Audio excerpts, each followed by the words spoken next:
Bismillahirrahmanirrahim. Assalamualaikum warahmatullahi wabarakatuh. Alhamdulillahi rabbil alamin. Allahumma salli ala Sayyidina Muhammad wa ala ali Sayyidina Muhammad wa sallim tasliman kathira. Subhanaka la ilma lana illa ma 'allamtana innaka antal alimul hakim. Para habaib yang saya cintai, para alim ulama, para kiai yang saya banggakan, yang saya muliakan, guru kita bersama yang sudah memberikan banyak ilmu buat kita semua. Memang luar biasa beratnya dan susahnya untuk menjaga lisan. Kita lebih merasa enak berbicara daripada memilih diam. Kita lebih menghabiskan waktu ngobrol daripada diisi dengan zikir. Bahaya lidah, dia bukan hanya menjadi pintu hati, bahkan bisa menjadi sebab terisi hati-hati dengan titik hitam. Titik hitam demi titik hitam demi titik hitam sampai hatinya menjadi hitam. Tidak, la yunkiru munkaran wa la ya'rifu ma'rufan. Tidak akan mengetahui ma'ruf dan tidak membedakan antara ma'ruf dan munkar. Sangat bahaya lidah kita. Makanya Rasulullah sallallahu alaihi wasallam menggambarkan di hadis yang sahih, "Man kana yu'minu billahi wal yawmil akhir falyaqul khairan aw liyasmut." Ada dua pilihan. Kalau Anda beriman kepada Allah dan hari akhirat, berkatalah yang baik atau diam. Berarti menurut saya, apalagi di masa sekarang, jauh lebih baik memilih diam daripada berbicara. Idza kana al-kalamu min fiddah fas-sukutu min dhahab. Kalau berbicara itu dinilai seperti nilai perak, tapi jauh lebih mahal berdiam karena nilainya seperti emas. Karena sangat membahayakan, bukan bisa menyakiti perasaan orang lain, bukan bisa membahayakan hati kita, bahkan bisa membawa kita masuk neraka. Rubba kalimatin yaquluha qail la yulqi laha balan min sakhatillah tahwi bihi fin nari 70 kharifa. Bisa saja seorang berbicara tapi dia tidak menilai dan memperhatikan perbicaraannya, mendapatkan kemurkaan Allah gara-gara perbicaraannya itu dan masuk neraka 70 tahun. Satu kata bisa membawa kita masuk neraka. Bagaimana kalau kita dari pagi sampai malam suka menjelekkan orang, menghina orang, gosip orang, fitnah orang, apalagi orang yang dibicarakan itu adalah ulama. Hati-hati. Ulama adalah pewaris para nabi. Kalau ada ulama yang bersalah, kita punya sikap dan kewajiban menutupi kesalahannya. Kalau tidak bisa membela, paling tidak menutupi aibnya. Ini ulama kalau sudah rusak nama baik mereka, na'udzubillah, jangan kita terlibat merusakkan nama-nama baik mereka. Mengapa kita berusaha menutupi aib orang lain? Supaya kita ditutupi aib kita oleh Allah subhanahu wa ta'ala. Man tatabba'a awrata akhihi tatabba'a Allahu awratah walau fi jawfi baitih. Barang siapa yang suka mengikuti aibnya orang, akan Allah membuka aibnya walaupun di dalam rumahnya sendiri. Jamaah sekalian yang dimuliakan Allah subhanahu wa ta'ala, banyak pesan-pesan Allah di suratul Hujurat. Saya nasihatkan Anda semua kalau nanti pulang, buka Al-Quran suratul Hujurat. Banyak nasihat-nasihat, moral-moral, akhlak-akhlak untuk mendidik kita kalau kita bisa belajar dan kita praktik. Allah subhanahu wa ta'ala berfirman, A'udzu billahi minasyaitonir rajim. Ya ayyuhalladzina amanu in ja'akum fasiqun binaba'in fatabayyanu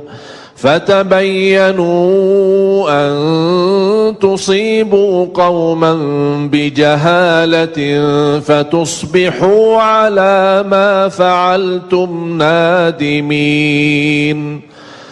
Allah subhanahu wa ta'ala menajarkan kita untuk bertabayun ketika kita didatangin berita fitnah, berita yang tidak jelas sumbernya, hati-hati. Sama dengan posisi lidah adalah posisi HP. Ketika kita menerima sebuah berita, dengan mudah kita sudah membaca, tidak tahu sumber berita apakah benar atau tidak, langsung kita copy, terus dipas dan dikirim. Itu yang saya sebut dosa jariah. Biasanya tahu apa? Sedekah jariah atau amal jariah. Ini dosa jariah. Apa itu dosa? Kalau sudah terlanjur kita menerima berita yang hoak, berita yang tidak benar, atau video yang tidak benar, atau video isinya maksiat dan dosa, terlanjur kita sudah lihat, udah cukup, astaghfirullah wa atubu ilaih. Jangan coba-coba kita sebarkan dan kirim ke orang lain. Kalau kita meninggal dunia, apa yang kita sudah kirim, itu yang menjadi terbuka buku amal kita dan menalirkan dosa-dosa sepanjang video itu masih berjalan. Na'udzubillahi min zalik. Cukuplah jamaah sekalian berbuat dosa kita, yang kita harap selalu diampuni Allah subhanahu wa ta'ala. Makanya jangan coba-coba kita menyebarkan berita, apalagi kita menggunakan lidah kita. Kalau kita tidak bisa berbicara baik terhadap teman kita, lebih baik kita diam. Allah subhanahu wa ta'ala mengizinkan kita berbicara dalam keburukan ketika ada orang yang menzalimi kita. Contoh, kalau ada orang menzalimi kita dan persoalan kita sudah masuk sebagai kasus sampai ke mahkamah, di sidang, dipanggil, pasti ditanya dalam kasusnya terhadap si orang yang menzalimi, ambil harta kita, ambil hak kita, atau menzalimi kita.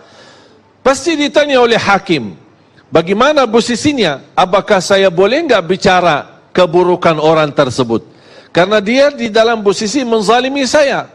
Atau saya diam ketika ditanya oleh hakim, oh maaf pak, saya enggak berani ngomong karena saya takut dosa.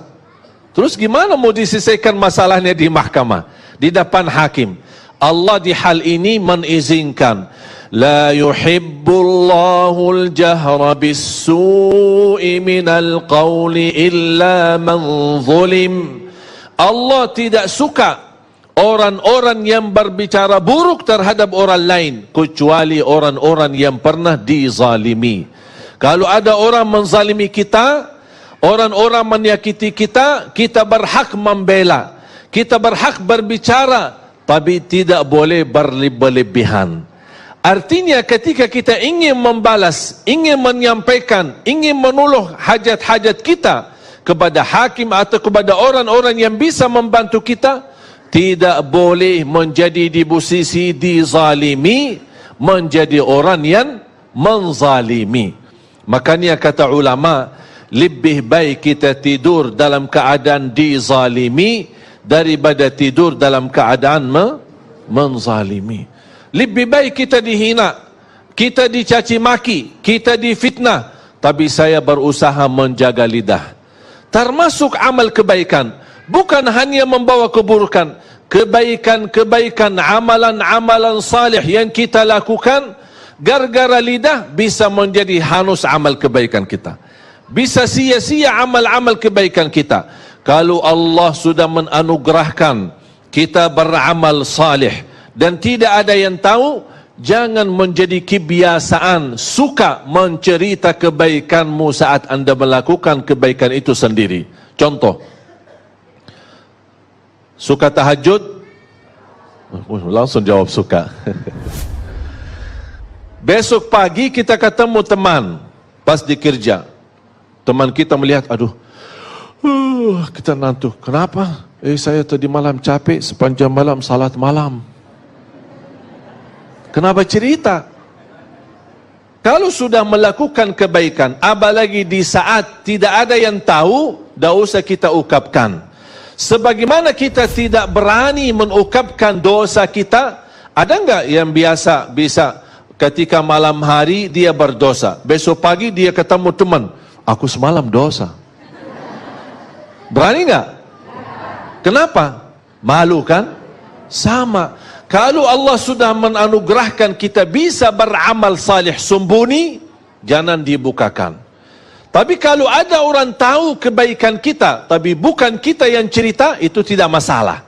Itu tidak mengganggu, tidak menurani pahala kita. Walaupun orang puji kebaikan kita, kita tidak pernah punya keimpian orang memuji kebaikan kita. Tapi seandainya kalau ada yang memuji kebaikan kita, itu bukan sesuatu yang kita harapkan, tapi ini sebuah anugerah dari Allah. Sebagaimana bersabda Rasulullah, tilka ajilu busyral mu'min. Inilah berita gembira yang Allah anugerahkan dari lidah-lidah hamba-hambanya yang memuji orang-orang salih. Faham?